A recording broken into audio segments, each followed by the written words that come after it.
your nervous system. Why being seen feels so scary?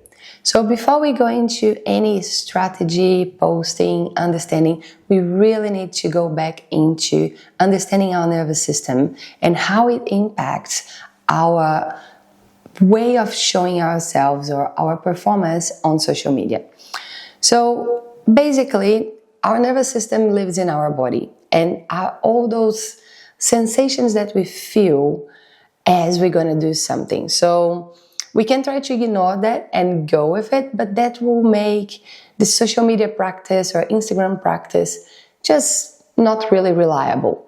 And once you understand that your nervous system is trying to protect you and you can work with it, you go a long way. And I'm going to share the techniques that worked for me along my journey and that I did just before recording this video for you guys. So let's just understand that as you come and you have like all these past experiences, let's say at school, that when you were talking in public, someone laughed at you, or you shared something and they didn't really value, all of that gets somewhere in your brain and triggers this relationship with your nervous system when you go and show yourself again or show your work and you think oh wow, social media, so many people can see it, there's this visibility that is unlimited.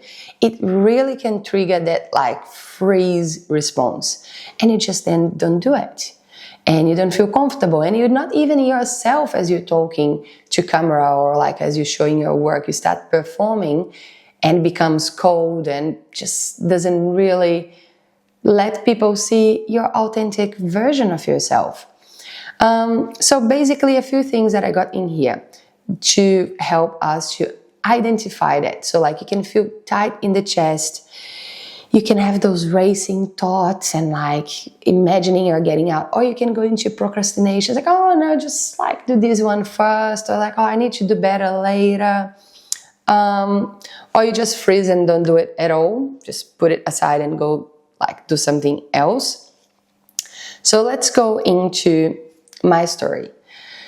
So when I started posting, it was just photos. Felt very easy in that point. Didn't really have much public at all. It was just opening that outlet for my work. And then it started growing a bit. And it was exciting, I just kept going and all of that. But through my journey, there was this specific moment that I want to bring into, where I was going through a lot in my personal life through my last pregnancy. And my creative flow was a bit slow. And there was this pressure of keep going with my account. I think back then I had probably over 100K followers. And I was oh, I need to keep feeding that, there was this pressure of really keeping my Instagram alive. I wasn't feeling like it.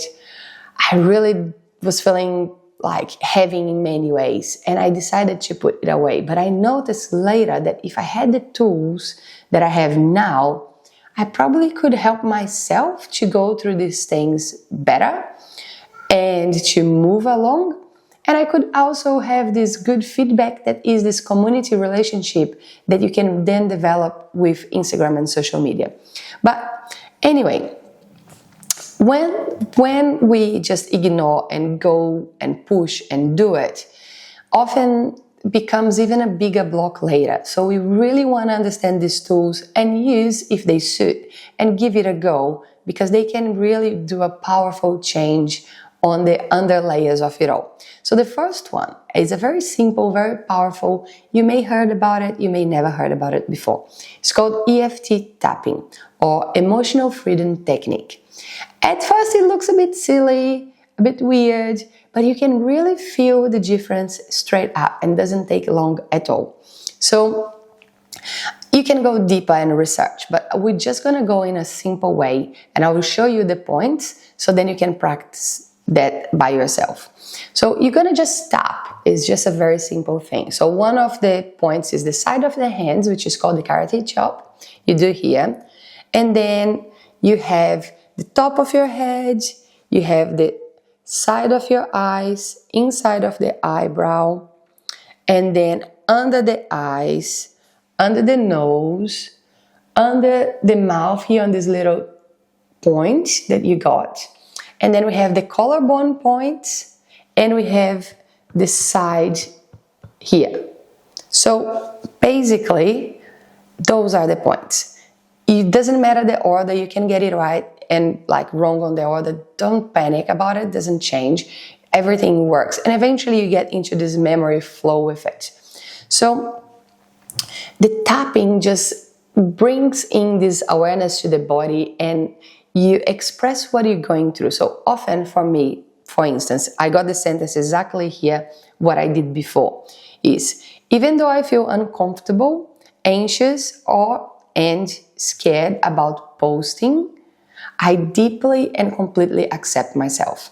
So that's a sentence that for me works well with social media. So you can just acknowledge what is for you. So even though I feel anxious, or even though I feel uncomfortable, or even though I feel like I'm not good at it, I deeply and completely accept myself. And we're going to say these sentences this same sentence verbally or loudly as we're tapping on the points. So it would look like that.